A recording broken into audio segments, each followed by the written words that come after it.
latest reviews in this video, and I'm excited to talk about them. I wasn't planning on filming right now, but I was in the kitchen having a discussion in my head about the first book I'm going to talk about. And that made me think maybe I should just record. But the first book that I read, I have a sticky note with a reminder on it, was Punk 57 by Penelope Douglas.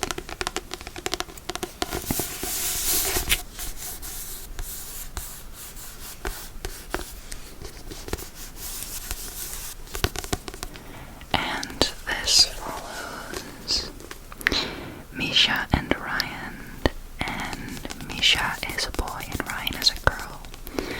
And in 5th grade, they get matched up to send each other letters. So they were pen pals, and they stayed in touch for years. They don't know each other in person, they don't go to the same school, and they are so close through their letters. But then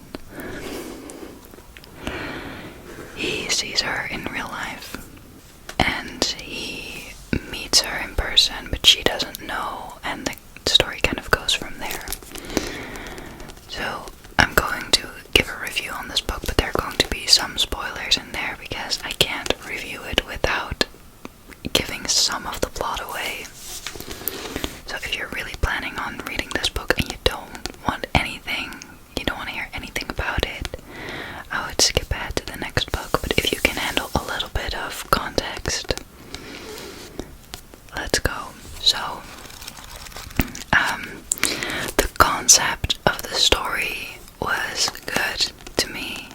I liked the idea of them being so close through letters, and then your perception of the person being different in real life.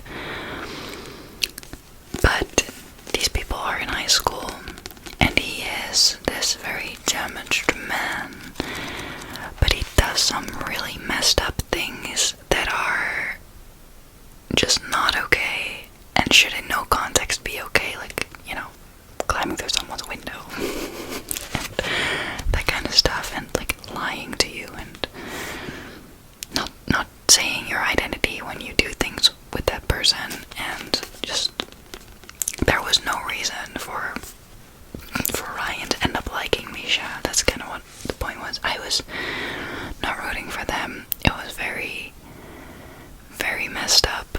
I didn't like how pushy he was on her. It's a very spicy book, by the way,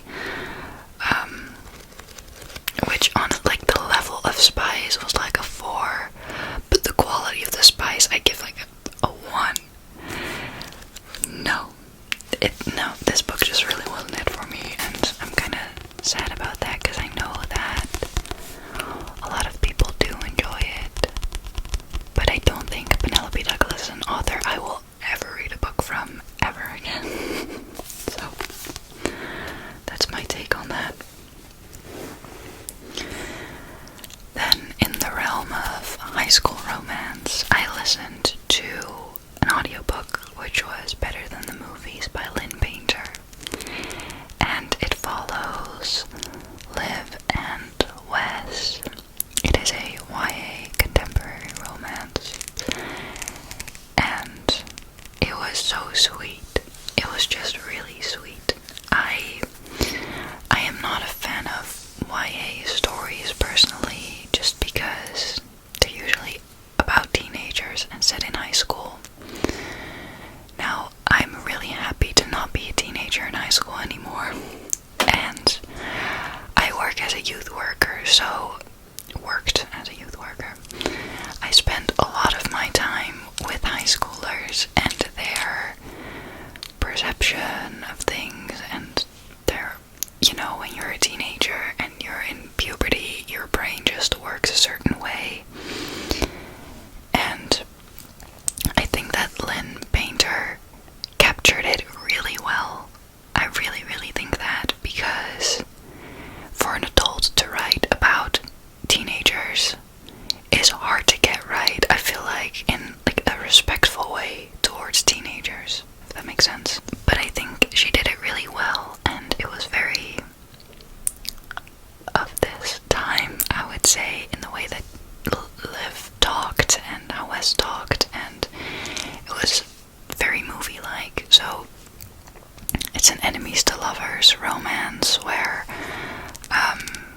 guess his next door neighbor, they argue over a parking spot and they kind of start fake dating so that Liv can get her crush to like her.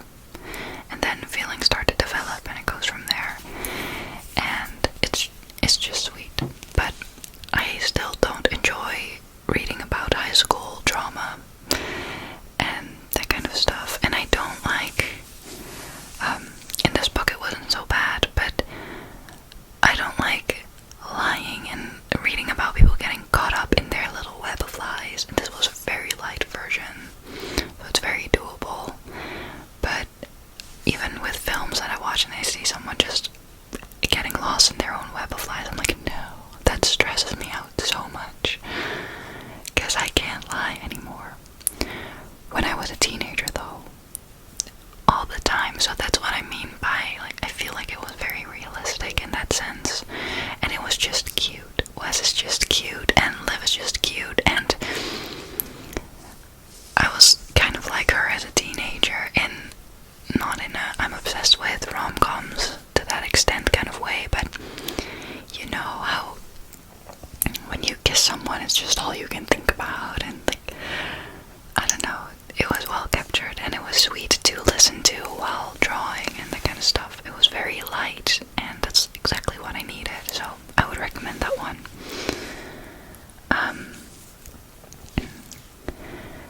Then in the realm of romance,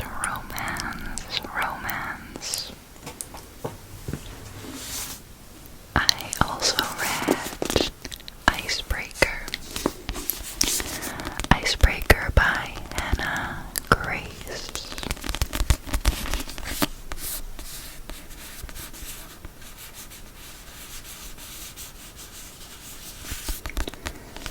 And this is a ice hockey and figure skater romance, and this is apparently a genre that I really like. I don't know. Generally, my book taste, well, this year has been a journey of exploration because I just started reading last year again. So I've been trying so many different styles and genres, like nothing too crazy as you can tell, but like I'm reading a very pretty like wide variety of genres, I would say, and I did not expect to love this as much as I did. This follows Anastasia and Nate. I'll read the back. Anastasia Allen has worked her entire life for a shot at Team USA. It looks like everything is going according to plan when she gets a full scholarship to the University of California at Maple Hills and lands a place on their competitive figure skating team. Nothing will stand in her way, not even the captain of the hockey team, Nate Hawkins. Nate's focus as captain is on keeping his team on the ice, which is tricky when a facilities mishap means they are forced to share a rink with the figure skating team, including Anastasia, who clearly can't stand him. But when Anastasia's skating partner faces an uncertain future, she may have to look to Nate to take her shot. Sparks fly, but Anastasia isn't worried because she could never like a hockey player, right? Okay, so first of all, I don't like the cover because this once again gives me YA vibes. I don't like that. It's cute, but like, no. It's a book for 18 years older because this has smut. And it has great smut. Okay. So, I read this kind of the beginning of the month, and it was refreshing because this one I read after Punk 57. So, my judgment might be a little bit clouded from the experience I had with Punk 57 and the contrast to this, but if you are looking for a romance book that has clear communication, talk about mental health, boundaries, toxic friendship, kind of like found family vibes, with a cute romance subplot as well, with a plot that's all over the place, but in a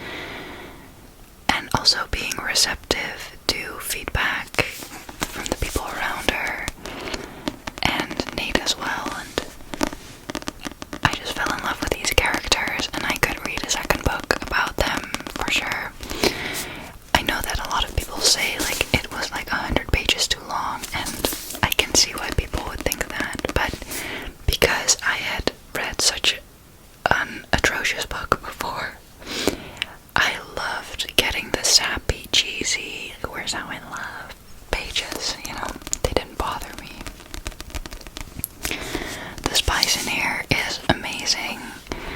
I think it's very well done. Consent is a very big theme, which I find so important to read about. So this is such a refreshing book, and I mean, if you're a man and you want advice on how to communicate with women, Icebreaker by Hannah Grace.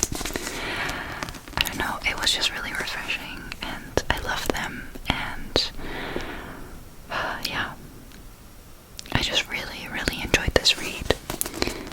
And this might actually be one of those that I'll pick back up when I'm sad or something. It feels pretty cozy. If I were to assign this to a season, it would be spring. So yeah, do with that information what you will. But then another book that I have a lot of thoughts on. I read A Court of Mist and Fury. I did it, but I cheated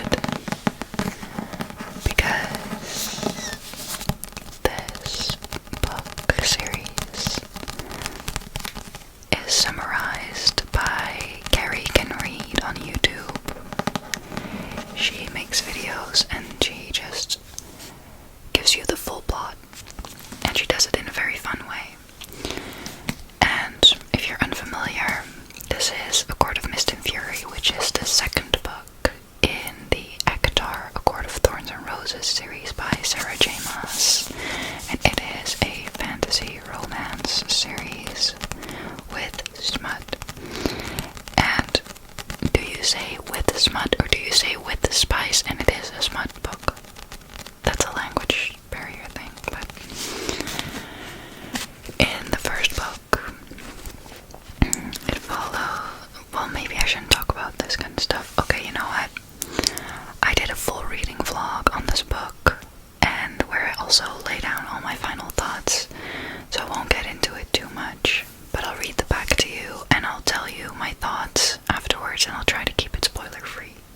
And then if you do want the spoilers and my full experience in reading this, it was a roller coaster. I almost DNF'd this multiple times. I'll have the link in the information thingy or the description box. Feyre is immortal. She has rescued her lover Tamlin from the sadistic fairy queen and now possesses fey powers beyond imagining. But Feyre cannot forget the destruction she wrought to save her beloved, nor the bargain she made with Rhysand, High Lord of the Feared Night Court. And as Feyre is drawn even deeper into Rhysand's world, she senses a dark pain in his heart that echoes her own. For good or ill, Feyre must embrace the changes within her. War is looming, and only the full might of her new powers can save the people she loves. So, I had very conflicting feelings about this book. I still think about it a lot. I think I skipped like 200 to 300 pages where I watched Carrie's video because I just couldn't motivate myself. This is uncommunicative, toxic romance. This is adventure time and exploration.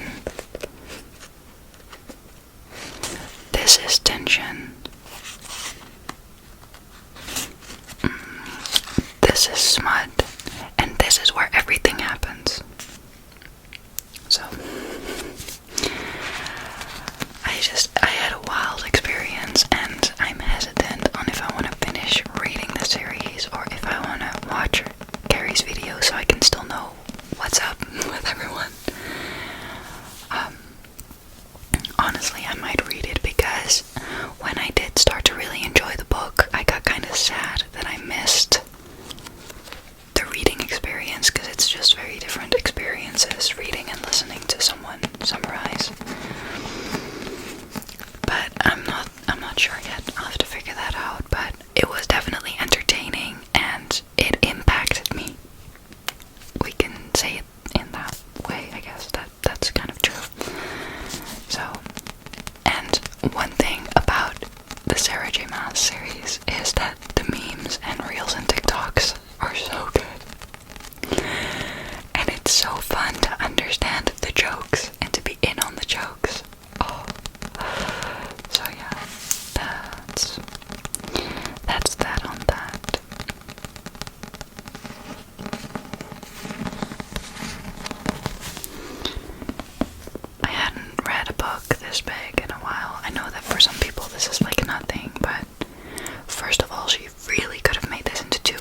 isn't over yet as I'm filming this, but I won't have the time to finish the book I'm currently reading, is my first book from my autumn TBR, and it's the iconic, very hyped Secret History by Donna Tartt. It might be a little bit gross because it's like this velvety color, but there are so many fingerprints and it's so hard to keep this one clean, but the Secret History by Donna Tartt. And it's also a bigger book. It's like 625 pages-ish, and I have some tabs. I talked about this book in my previous video, which was the Cozy Autumn ASMR tag, which I really recommend you watch after this one. But it was very atmospheric, and I'll read the back to you. It really is the perfect autumn read. Okay. Truly deserving of the accolade, modern classic, Donna Tartt's novel is a remarkable achievement, both compelling and elegant, dramatic and playful. Agreed. Under the influence of their charismatic classics professor, a group of clever, eccentric misfits at an elite New England college discover a way of thinking and living that is a world away from the humdrum experience of their contemporaries. But when they go beyond the boundaries of normal morality, their lives are profoundly and forever changed. I feel like, so this book follows Richard, and Richard is from California and goes to this fancy school in New England, and this is just a group of elitist, like snobby kids who murder a friend, and how they cope with it. And it just follows Richard's perspective, who is kind of an outsider but also not, so you find out what's happening with him. And like I said, it was very atmospheric, it was gorgeously written. This reminded me so much of The Great Gatsby in its writing, which I found really funny because Richard also mentions that his favorite book is The Great Gatsby, and that was really funny. And the world building in this is really great too. It was very visual for me. I feel like this is like the visual equivalent of the Dead Poets Society film and Scent of a Woman in that vibe. And what else? It also has a little bit of that drugs, rock and roll vibe to it, like the student living, so the hard partying and drinking, and then also the dark academia, so this has a lot of factors. I left a review on Goodreads if you want a little bit more insight into my thoughts on it, because I'm kind of blanking out right now on what I wanted to say. I would have liked a little bit more of the relationship with their teacher displayed, but it's really interesting to read about how much they grow to love this teacher and their relationship to them, and just generally the relationship between the characters and the side characters. And yeah, I think this book has a lot in it, and I really enjoyed it, and I would definitely recommend. This is not a book that you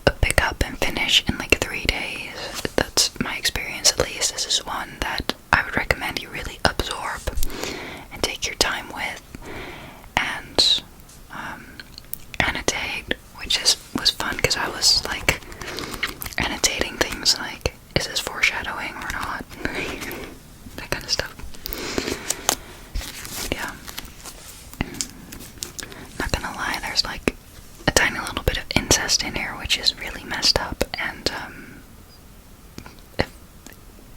wow. So